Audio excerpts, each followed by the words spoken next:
this is like the fifth time we've just missed out on breaking news since starting the show, which doesn't sound like a lot, but trust me, it is when it gets to be a trend. I mean, Fitz, I'm racking my brain. It's typically later in the night after we finish recording, or it's like today where it's the day after. Not 2 days after, not like, a day and a half, the very next day. It's tough luck. That's the POL difference. That's why people come here. Yeah.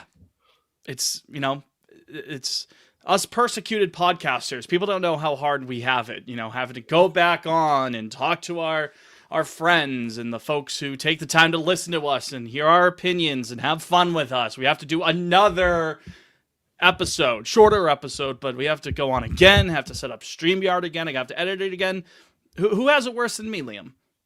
I mean, it's a short list, if there is anyone, I gotta say. Who has it worse than me, Jake? Jake is not with us tonight. He is traveling back home to Connecticut, which is, the Nutmeg State, I believe? YouTube.com/@pod on Lansdowne. Right. I'm sure the chat will let me know if it's called the Nutmeg State. I think it's the Nutmeg State. I believe. You're right. I know we're the Bay State, Massachusetts. What's Maryland? I'll be honest, I don't even know. You don't even know? I don't even know off the top of my head. Maryland card revoked. My goodness gracious.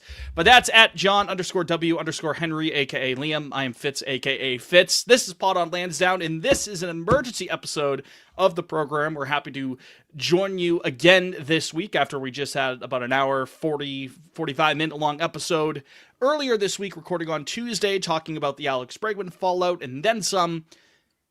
Come to find out here on January 14th, Wednesday, that maybe not everything's so bad. Ranger Suárez, starting pitcher formerly of the Philadelphia Phillies, left-hander, is the newest member of the Boston Red Sox baseball club. Today, on the 14th, he signed a 5-year, $130 million contract with the hometown nine. No deferrals, no opt-outs, straight 5 years. For folks who are not aware of Ranger Suárez, maybe you only watch the Red Sox. Well, again, Ranger Suárez, former member of the Phillies, one-time All-Star, has pitched just over 750 career innings, only really became a high-volume guy starting in 2022, had just over 100 innings in 21, but since 2022, he has pitched pretty damn well to the tune of, again, that's 588 innings pitched since 22 when the Phillies went to the World Series, to the tune of an ERA over, you could tell I'm stalling, scroll over here, 359. 359 ERA there, also a 117 ERA plus, although that has improved over the last couple of years. 357 FIP, 129 WHIP in that time frame. Last year was a very, very good year for one Ranger Suárez, over 157 in a third frames, 137 ERA plus, to the tune of a 320 ERA, a 321 FIP, so just what you expect. Also has an all-star appearance under his belt. One of the top pitching arms on the market, on the free agent market, comes to Boston. Mr. Fennessy, not to tell tales out of school, but you were a little unsure at first, but then when the price tag came out at $26 million per year, you seem to like it a bit more. Now that we're a couple hours removed from the news dropping, what do you think about our new pal Ranger? Fitz, I'm very excited. I can't lie. My initial, I think I tweeted an image of a cat going like gulp when the Heyman tweet broke, because at first his tweet was just breaking Ranger Suárez to Red Sox, and I was like, oh God, is it a desperation contract they're throwing out? Is it going to be, somewhere in the range of 6-7 years, like something they would have given to Max Fried last winter? Yeah. Yes, yeah, you caught me. But no, once the price tag came out, consensus was I think I was reading like Fangraphs had him exactly at 5 years, like 125, something along those lines. So, I mean, that's exactly what the market expected for him, and that's what he got. So I can't. Yeah, Fangraphs nailed it, like exactly, down to the penny. To the Not T, that pennies exist anymore, but and I mean, it's a very straightforward deal, like you already mentioned, like no opt outs, no trade clause, just 5-130. Oh, we got Jake in the fucking chat right now. What the hell? There he Fitz, is. answer me. I'm being pushed out. No, Jake, you don't get to talk this episode, Jake. You didn't want to join. You're not in on this episode. Sorry. Enjoy the chat. Entertain yourself in the chat, Jake. That's wonderful. But no, in all seriousness, I do like the move a lot. At the start of the offseason, I did say that my number one item on the wish list was to get a bona fide number 2. When we got Sonny Gray, you could squint and say, okay, maybe he could be sort of a low-end number 2. Now that Sonny Gray projects to be the ultimate number 3 in the rotation, behind Ranger Suarez and, of course, the Pay Crochet, I'm very happy with how the rotation looks right now. I am jovial, to say if you want to use your vocab word of the week there. Very happy with that. Crochet, Suarez, and Sonny Gray in a short playoff series, I'll take that up against literally just about anyone in the league, I think, Liam. Yeah, I mean, it's funny, just because last night I was already saying, I feel very comfortable with where the pitching staff is at, and now I feel even better, because now you're just pushing everybody back a day. There's certainly, Christ, the tweets I've seen on the timeline, we've got 10 names as potential starters, so there's a surplus now. Suarez only raises the ceiling. I think there's a lot of depth there now that obviously, and I'm sure we'll get into it, that you can pick pieces from and potentially fill that Bregman-sized hole that's in the infield now. But overall, I think it's good business overall. My initial hesitation was the workload, just because, he's not the model of health. Oh yeah, he's not like your typical workhorse. He's going to give you, let's say, 25-ish starts to the tune of 150 innings. That's where we're at right now. That's where the game's at starter wise. So obviously there's the few guys like Crochet and Scuba that'll give you 200, or a Sonny Gray that goes 180. But I think for what they paid and for what they're getting, a guy that's only going into his age 30 season, it's good business. The rotation not a ton of innings on that arm, partially because of injury, but also, relatively late bloomer. Again, really only started fully coming onto the scene during that World Series run in 22. And that doesn't even, speaking of their deep playoff runs in Philly, I don't think I had realized how strong his postseason resume is too. It's a 1.5 ERA over damn near 50 innings or something. Over 42 innings. The FIP's 3.02. The ERA is 1.48. 44 Ks and 42 innings. That's clearly gamer. The lights are not too bright for Ranger Suarez. And if they're going to go deep, obviously we saw Crochet can do it last year. Yeah. He made it look easy. But to have another guy like that in the rotation who already has plenty of postseason experience under his belt, that looks good to me. That all sounds great. Yeah, absolutely. YouTube chat popping off, youtube.com/@PodOnLansdowne. Whenever we go live, come join the YouTube chat. Come join Jake in there. Hey, you get a special treat. You get Jake in there. And there are a lot of people saying, save Jake, let Jake talk. Tell him to get a microphone, then he can talk, and he can join the podcast that he's rightfully a part of. We could talk about sort of the implications for the rest of the roster, where the team might be able to go from here to even supplement this move and to fully build a competitive team, and not just the American League, but potentially making a World Series run. Who knows at this point? But just to kind of dive into the player himself, the profile himself. Do you have a Savant page up there, Mr. Fantasy? I'm sure you do. I sure do. I knew I could trust on you. I'm looking at it right now. Rattle it off. Okay. Where do you want me to start? You want value? Let me preface all this by saying it's very funny that Craig Breslow has canonically acknowledged that your starting pitchers don't all have to be 6'4" or taller.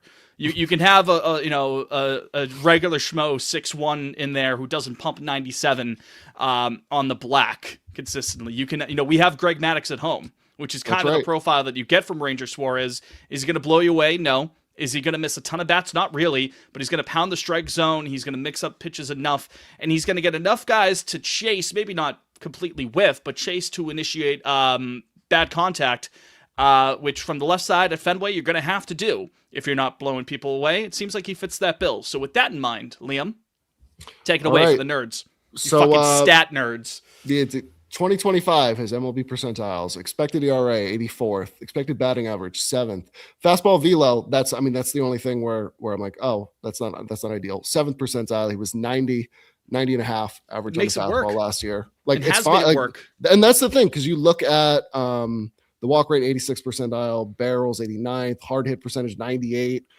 ground ball 76. So average exit velo is 95. So like, I mean, he doesn't have to blow it by anybody because he's getting, like you already said, like the weak contact. I mean, it certainly brings up the other question of, okay, he's obviously, there's going to be a lot of ground balls and bad contact. So who's catching those balls in the infield is another matter. But I don't know, the Savant's great. Pull it up for yourselves if you want. I'm sure it's all over the Twitter timeline already.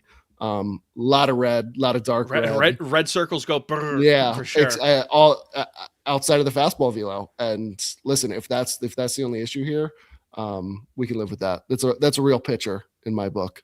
And now someone may look at that and be like, well, if he's not going to be blown it by guys, it's nice that he initiates relatively weak contact, but he's a lefty at Fenway Park, which, gives you pause for a second, but also, his entire career, he had been pitching half his games at Citizens Bank, which we just said last night is a bandbox. That's a hitter's paradise. It's not like he was pitching in a canyon and, that inflates his numbers a little bit. No, he's been pitching in, pitcher-friendly settings for some time now.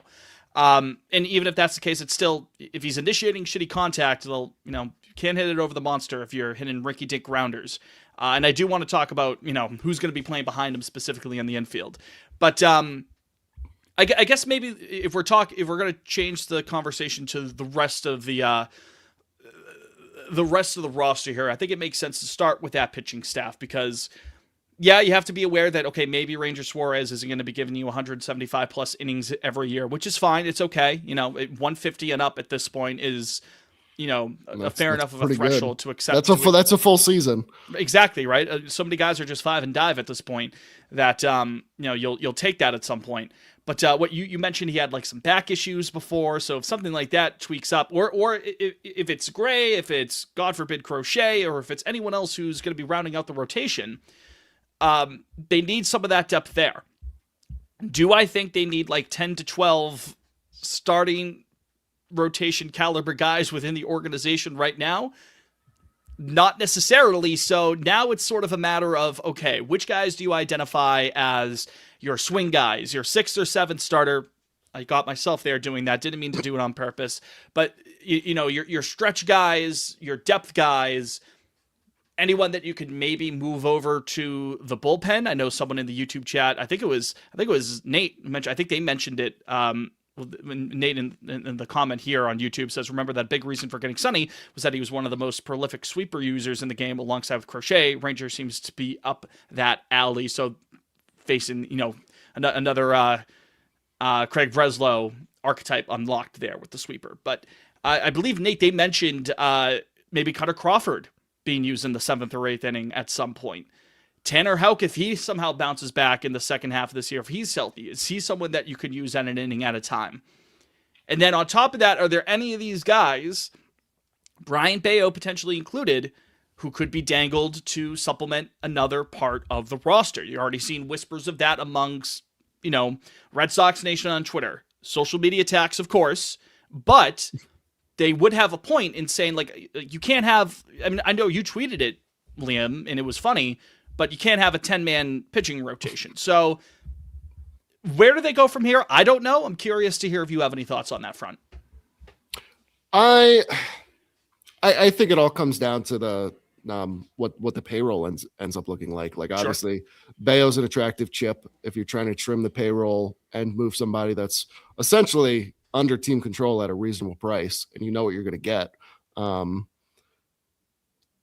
Otherwise, I mean, do you go for the big move and trade from the young surplus with one of Early or Tolley? that's like it's not ideal in my book, but if you're obviously, it takes two to tango. So if you're getting someone back like Ketel Marte, like that's that's the dream, right? Right. Like that, then it's like, okay, like that makes sense. And suddenly we're back in the thick of it. Whereas, last night we're sitting here and I'm like, all right, we've got a good 1-2. You know what you're getting out of Bayo, but then like what's the lineup look like? Obviously now, the pitching staff is so loaded, you can move pieces, and address the offense. But, I don't know. I think in a perfect world, it's going to come down to one of the younger guys being moved, one of the lefties, and they get packaged in something for an infielder. Right. I don't think Craig has to go crazy and trade like 3 or 4 guys that are on that depth chart, but it certainly makes it easier to move 1 or 2 of them. Right. I would agree with that.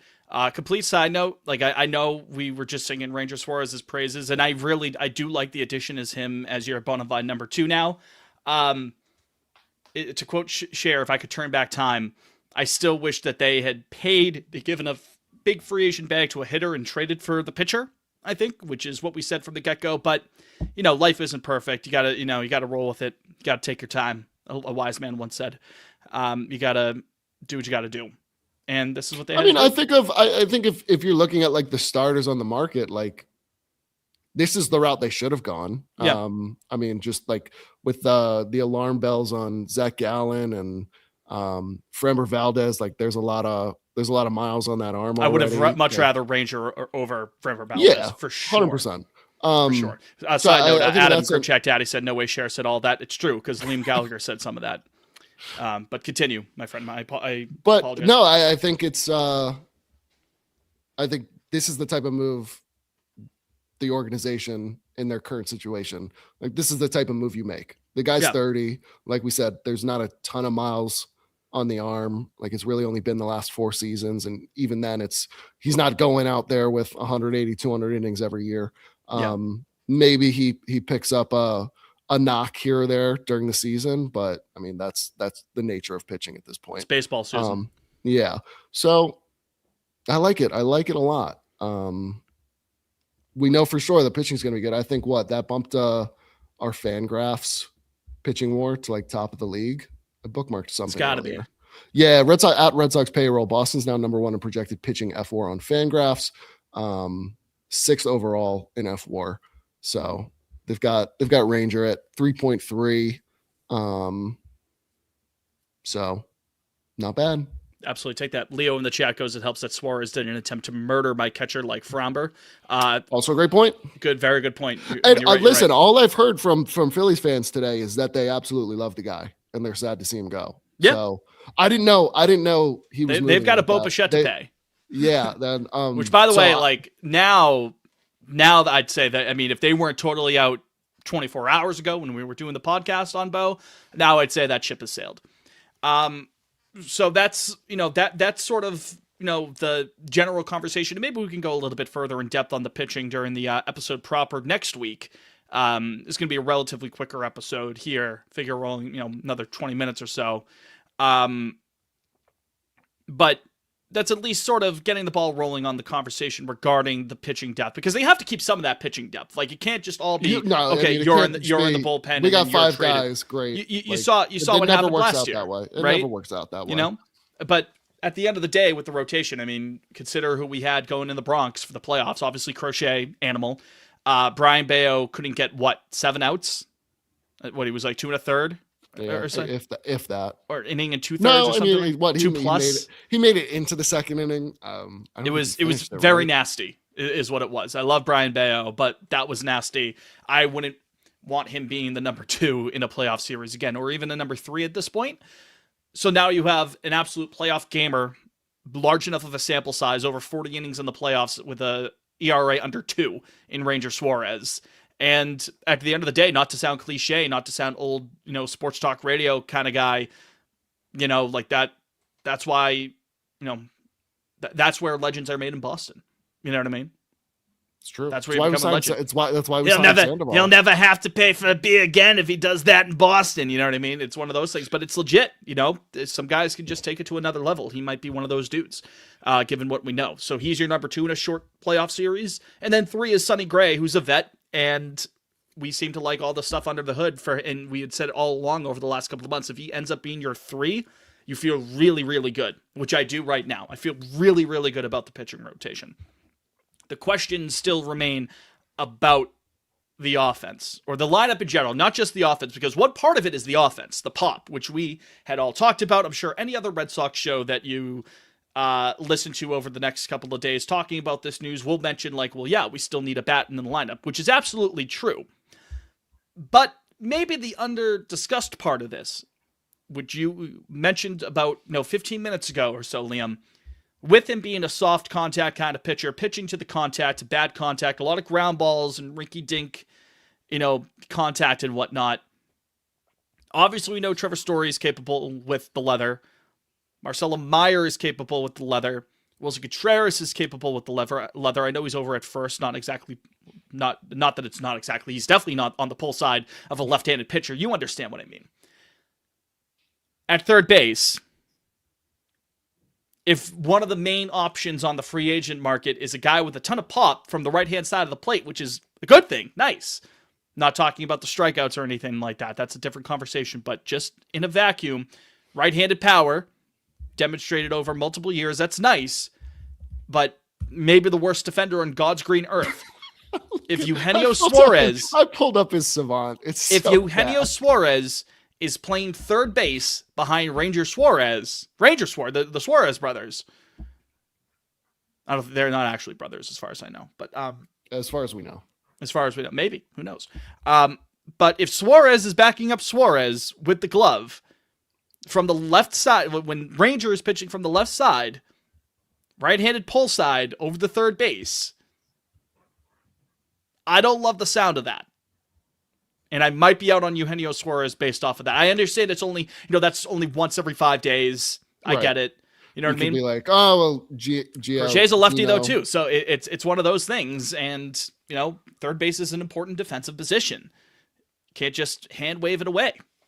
And if the focus of this team, you've heard it from players, you've heard it from Breslow, you've heard it from coaches over this entire winter that defense has to be a focus, which it should, because it's been maddening over the last couple of seasons. It's been driving me bananas. I'm sure, and Jake in the chat, I'm sure he could say the same thing if he's still with us. He may have ditched. He may have gotten sour grapes. I don't know. But if that's the case, that they're putting such a huge emphasis on the defense, Eugenio Suarez, I don't think that makes sense. No, unless you wanted to go like full galaxy brain and play Alex Cora for a hot sec and be like, well, listen, on days where Suarez and Crochet are going, you move Eugenio to DH, you play Meyer at third, Romy at second. Romy, you get second. Like, I don't know. It would have to be a rotating type deal at that point. If you're trying to get the best defense out there night in and night out. Then that's still 60% of your games where he's over at third. Which I would not like one bit. His savant is it's pretty blue. It's pretty blue, I gotta say. The arm strength, 39th percentile. The range, 9th percentile. Outs above average was -6. So, and this is not I think I'm all good on that. I mean, also he's 34. Will next year be his age 35 season? Like, no, like nobody's a third baseman at that age unless you're Brooks Robinson, or Adrian Beltre. And he certainly does not have those capabilities. Yeah. I don't think you have the facilities for that big man. So from there, what is the answer? I know what should be the answer, but what will be the answer? Do we have an idea? Is it still going to be, are we on the Nico Horner / Brendan Donovan train like we talked about last episode? Go listen to last night's episode if you're new here. We talked about that a little bit. Is it a secret third option we haven't talked about? I think it makes the Marte. It's got to be. The path to Marte is so clear now. I'm so scared. In my eyes. I'm scared about how much I'm willing to give up for Ketel Marte. The I'm scared. path is so clear now. I know you're not a huge Simpsons guy, but it's that clip of Bart Simpson going, "I'm prepared to make that sacrifice. I'm prepared to make that sacrifice. You don't want to know how far I'll go." Like it. Does it still leave you with sort of a question at third? Like, yeah, if that's the route they go. If Meyer is not involved, then if Meyer is involved, then yeah, I suppose if you. Well, yeah, but that's you're also robbing Peter to pay Paul at that point, I suppose. But is that the yeah, same? but my thinking was like, okay, if he's not in the deal, then Meyer's playing third, and obviously, like, he's not your stereotypical third baseman with the bat. But I don't know, because I do think you gotta sort of kill two birds here, and I think Marte, obviously, the defense is serviceable. At second base, you can absolutely do that. Switch hitter, he's good from both sides of the plate. Right, and you need more offense to begin with. Right. And I know that their GM said we're not trading Ketel Marte. If that, not to make another fucking movie reference, not to get in my Bill Simmons bag, but that's Edna Mode saying like, "Oh, don't ask me to make a suit, I won't do it." But come on, like ask me to make the suit. If the deal is right, if the price is right, had it right there in front of me and I fucked it up. But if the price is right for Arizona, they'll make a trade for Marte. No matter how much they stomp their feet around and say, like, he's not going anywhere, like, he's sticking around, and, we're building the ship around him, and that's why we added Nolan Arenado for some fucking reason. Like, if the price is right for them, they will make a deal. If you overwhelm them enough. Maybe on paper, it hurts a bit. Maybe the sticker shock would be a bit much. But I think it makes sense. Go fucking get them. Do I have confidence that they will? No, I don't. But you're right. The path is there. What's the line in Dune? Like, I see a narrow path. Like there's a narrow way through. There it is. Thank you. And full of movie references today, Fantasy. Because then, obviously, I mean, if you still want to keep the payroll reasonable, let me see what the numbers currently at. I had it bookmarked earlier. I think it puts us around. Oh, it's so adding Suarez is 26 million AAV to the payroll. Boston's CBT number moved up to a projected essentially 270 million. That's per Red Sox payroll. They do a pretty good job. What's the second apron, like 286 or something like that? So I think we're basically 25 million over the first threshold, and now we're basically 5 million over the second threshold. It's 5. They also note that it would be the highest CBT we haven't gone over that much of all time for the franchise. But I think it's like, all right, if you're aiming to bring that down, obviously Bayo's a piece you can move. Duran's a piece you can move. If you're thing is, I don't think that people are like. I like Bayo, but that money on the contract, especially that it's backloaded, is that going to scare teams off? You might have to you may have to just deal with that contract. Which if he's your 4 going forward, that's totally fine.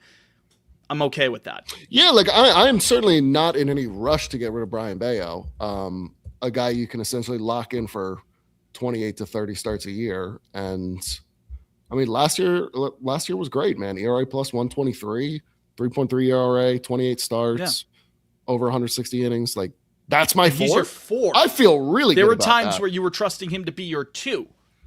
Right. And even when he was coming up, and he's at a good price. Even when Red Sox fans appeared excited about Brian Bayo, the projection on him was that like his ceiling was that he was going to be a solid 2.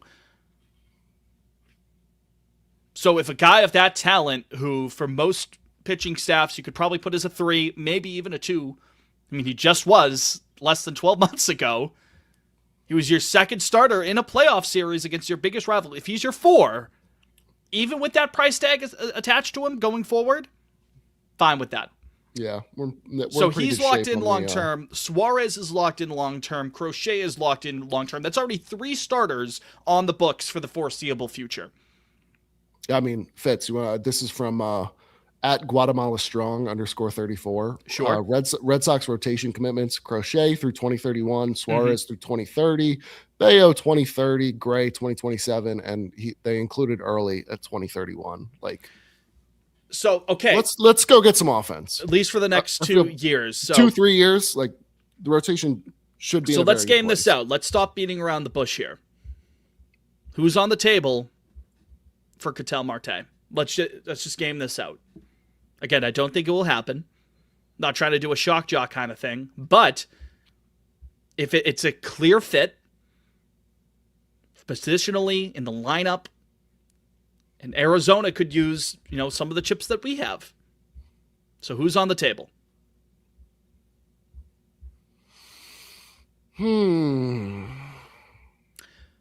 I think I'm joking. I'm joking. I think I'd start with Duran and Tolley.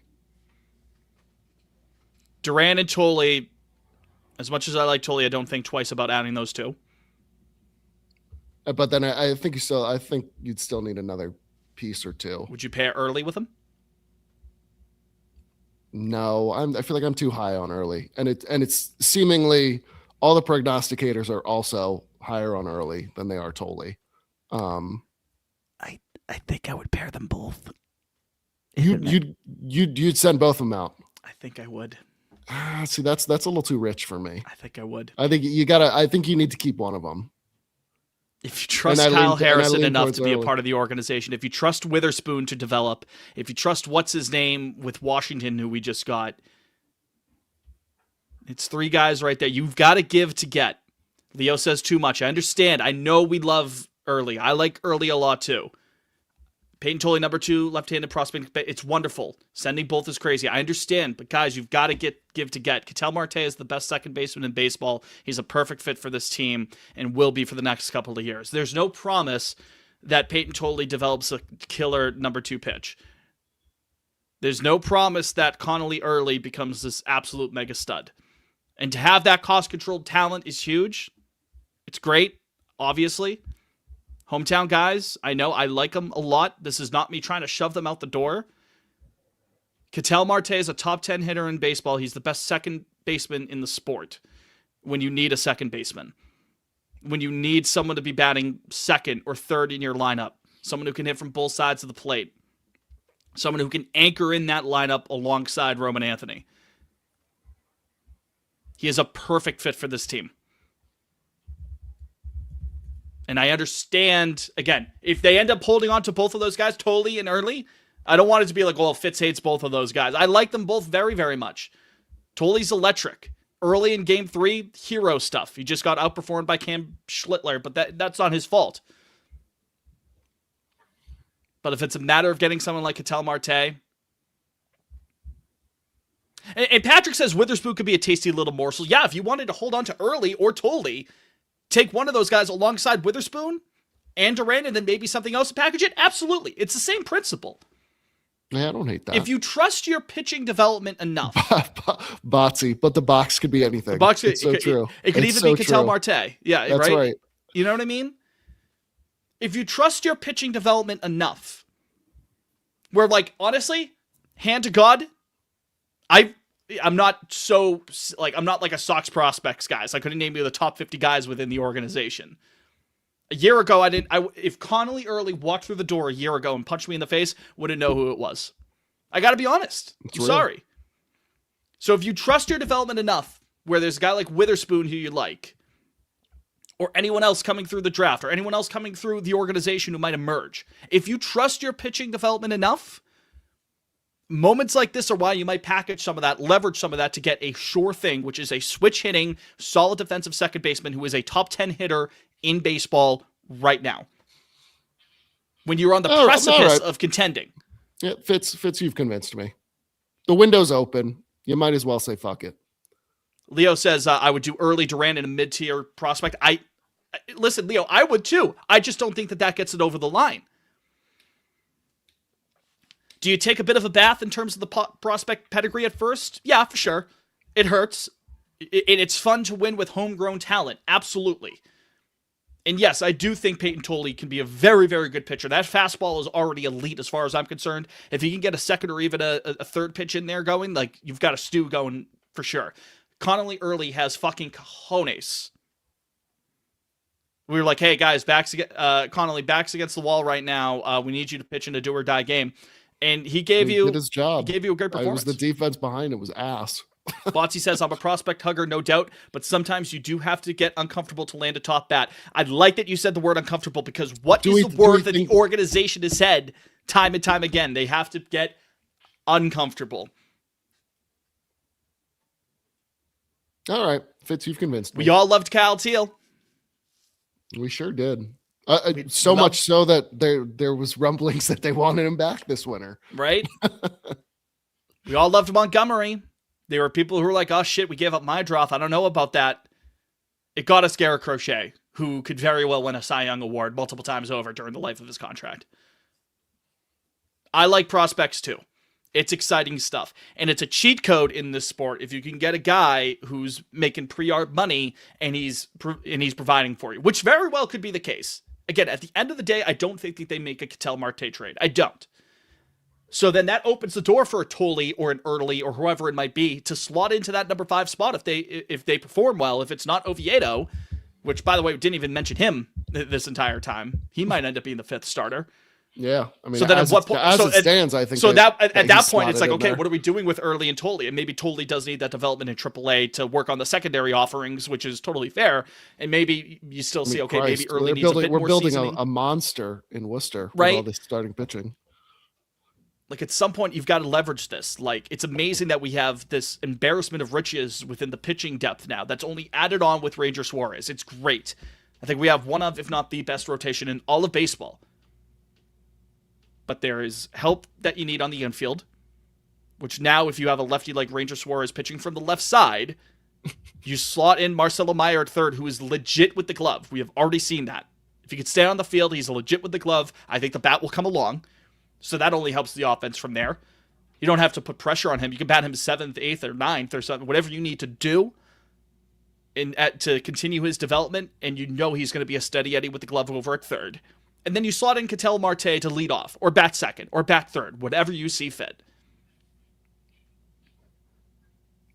I think with the way Craig moves, it's going to be someone we're not even thinking of right now. Paul Skeens. Give me another starting pitcher. I don't know. I mean, I think whatever happens in terms of the infield, they're going to get creative with it. Certainly. Suarez, I mean, going into the offseason, I was like, oh, it'd be nice to add a starter. But, I mean, I certainly wasn't my focus wasn't on free agent starting pitchers going into the winter. So I don't know. I mean, he's always good for a surprise, for what it's worth. But yeah, I mean that the price for Marte, obviously, we've talked about it ad nauseum already. Like, it's gonna be steep.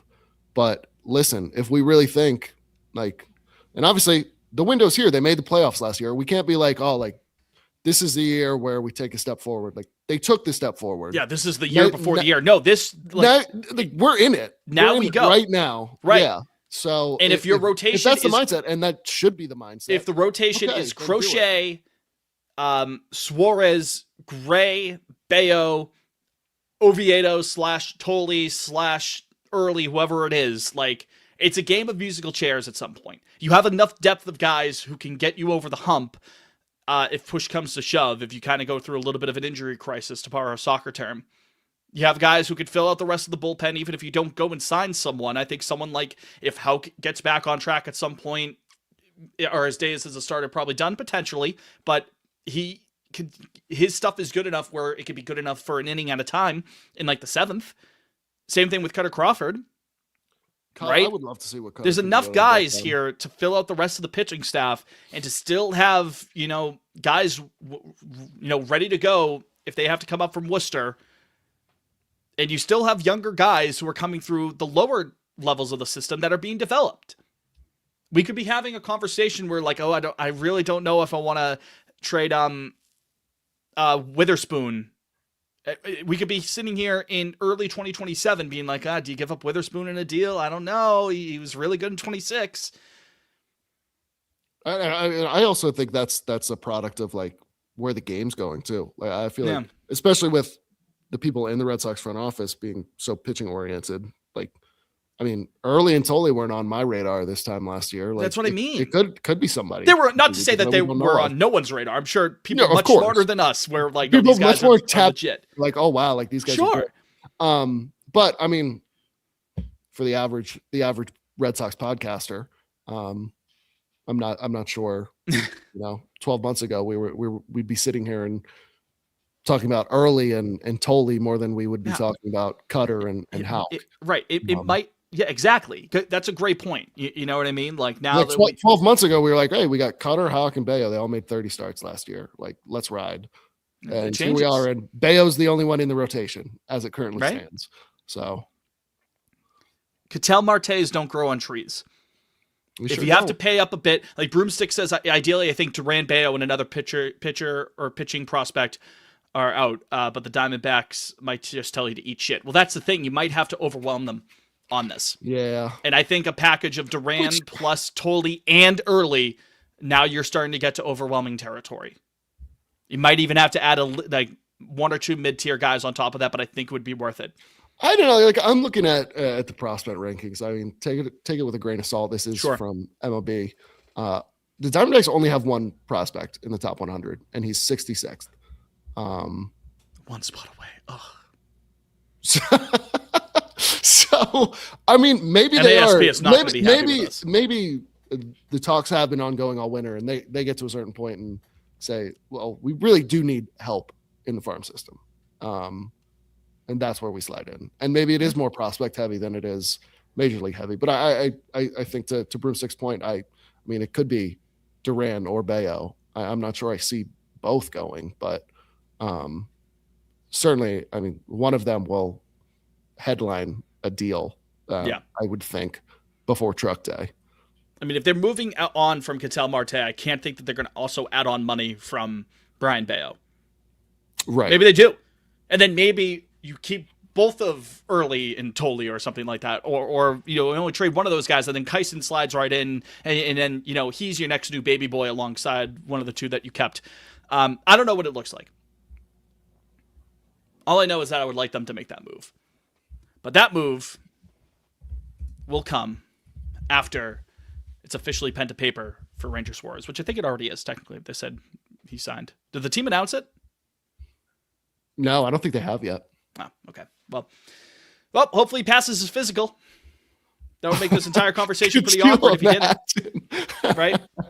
So, someone mentioned, I wanted to bring it up, Patrick Dwyer in the chat, youtube.com/@Pod on Lansdowne. It's tough because I think Tolley would just be a good hang. He seems like a solid dude. That I can't argue with. True. Seems like a wicked cool guy. That's undeniable. Same with Sunshine. You know what I mean? No shame in their game. Not hating on them. And if they stick around, I obviously want them to succeed. I think they absolutely can succeed. It's just, again, tell Martes don't sign on trees. The Diamondbacks are in such a bizarre place right now. Weird spot, right? Honest. They locked in Carroll long term, right? I believe so. I do think they gave him a already bag. did that. I feel like they did that either before he made his debut or shortly after. To the Flowers said the Sox did tweet about the signing, so there goes. Oh, hell yeah. How about that? Breaking news. That breaking news, of course, being that Ranger Suarez is the newest member of the Boston Red Sox. The best rotation in baseball, ? I think you at least certainly have a very intriguing point. Where does the team go from here? Best team ever? Hold on. His writing is this fire? Is what the Boston Herald's saying already. Oh, God. That was before 2011, right? Or was that 2012? 2011. 2011. Best team ever. And then what happens, right? Yeah. I will say, this quick side note, that the 2011 Red Sox from June through August, they were the best team ever. Best team I've ever seen. They were unbelievable. They were blowing teams out. Thank you, Matt Gross, for confirming that the D-backs locked up Carroll through 2031. So there you go. They still have a really good core right now. Like Perdomo was a 7-win player last year. Yeah, that's a damn good shortstop. Between him, Alec Thomas, Corbin, Gabriel Moreno. I mean, maybe they do want Bayo. And he slides in with Major League ready Brendan Pfaadt, and I guess Erod's still out there. Corbin Burns will come back at some point. They DFA'd Montgomery, right? They did. God, remember when we were fucking That's shaking crazy. ass for Jordan Montgomery on the show. I wanted it so bad. Listen, man. Listen, if you don't like my idea about packaging both of our baby boys alongside Durant and whatnot for Ketel Marte, just go back to that offseason when we were shaking ass for Jordan Montgomery.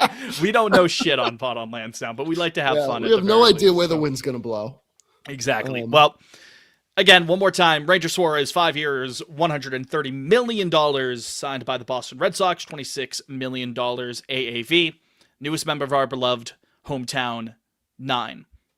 And that'll do it for this emergency edition of Pod on Lansdowne. We appreciate you joining us. YouTube.com/@PodOnLansdowne. Next time you want to hang around, we record every Tuesday night, release on Wednesday mornings on where you get your podcasts.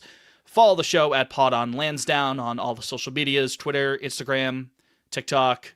I'm at Fitzimo Pena. Jake, who's not here, is at Jake Wellinger. Liam is at Liam Fennessy _. So for Jake, who may or may not still be in the chat, I don't think he is. I don't think he is either. For Liam, us.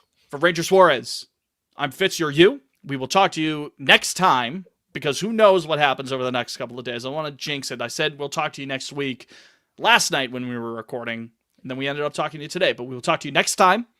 Next regularly scheduled episode is Tuesday. If there's a Ketel Marte trade or something crazy, we will come back for another emergency episode. But until next time, go Sox, and obey your mother. Obey your mother. And obey your Ranger.